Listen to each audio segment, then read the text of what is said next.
तो जिस तरह हम खाने की चीज़ों का भोग लगाते हैं, उस तरह कई मंदिरों में ये प्रक्रिया है, हिंदू मंदिरों में प्रक्रिया है कि जहाँ एनिमल स्लॉटर करके भगवान को प्रसन्न करने की कोशिश की जाती है।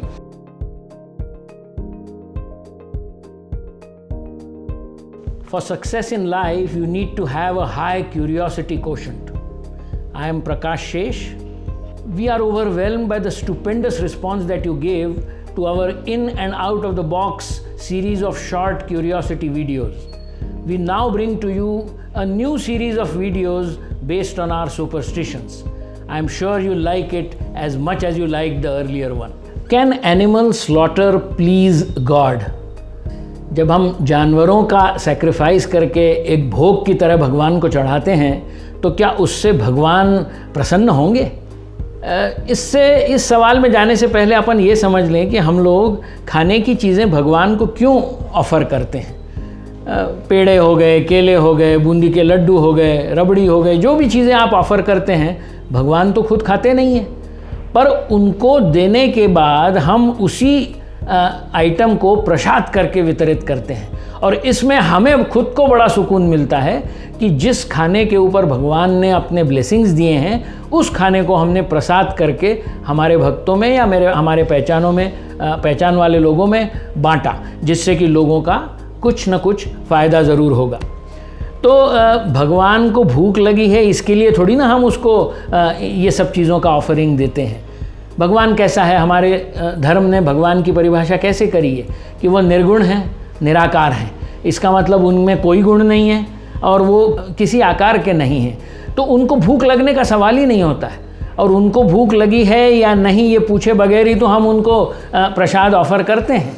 सो देयरफॉर हमें कई बार मुझे ये सवाल आता है कि हाउ डिड वी नो कि गणेश जी को भाई दुर्वा पसंद है, या शिव जी को बेल पत्ती पसंद है, या किसी को लाल रंग का फूल पसंद है तो किसी भगवान को सफ़ेद रंग का फूल पसंद है। ये हमें कैसे पता चला? उन भगवानों से मिलकर तो हमें आके किसी ने बताया नहीं। तो ये एक तरह से अपना प्रेडिक्शन होगा। मुझे हर्जा नहीं है, प्रेडिक्शन रहने में कोई दिक्कत नहीं है कि हम अनुमान लगा रहे हैं कि इस भगवान को क्या शायद पसंद आता हो।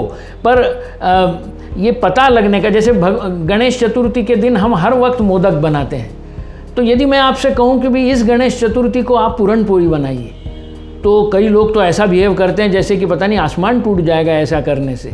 तो मैं उन लोगों को ये पूछता हूँ कि ये आपको कहाँ से पता चला कि गणेश जी को मोदक अच्छे लगते हैं? अब आई बात जानवरों को स्लॉटर करने की। तो जिस तरह हम खाने की चीज़ों का भोग लगाते हैं, उस तरह कई मंदिरों में ये प्रक्रिया है, हिंदू मंदिरों में प्रक्रिया है कि जहाँ एनिमल स्लॉटर करके भगवान को प्रसन्न करने की कोशिश की जाती है। अब एक तरह से देखा जाए तो जो जानवर हैं वो हमारे ही भाई बंद हैं, क्योंकि हमारे और उनके पिता एक ही हैं और वो है परमेश्वर। तो क्या आप ऐसा करना ठीक समझेंगे कि अपने ही भाई या बहन को आप मार के अपने पिताजी को प्रसन्न करना चाहते हो?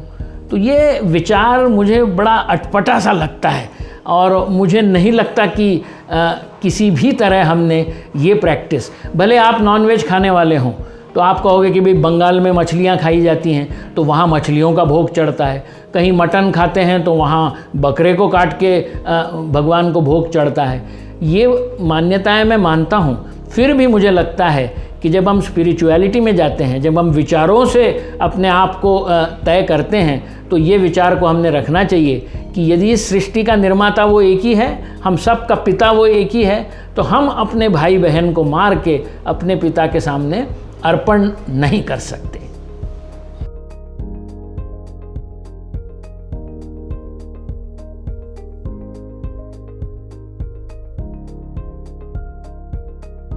For more such interesting facts from Prakash Shesh, please like this video and subscribe to our channel.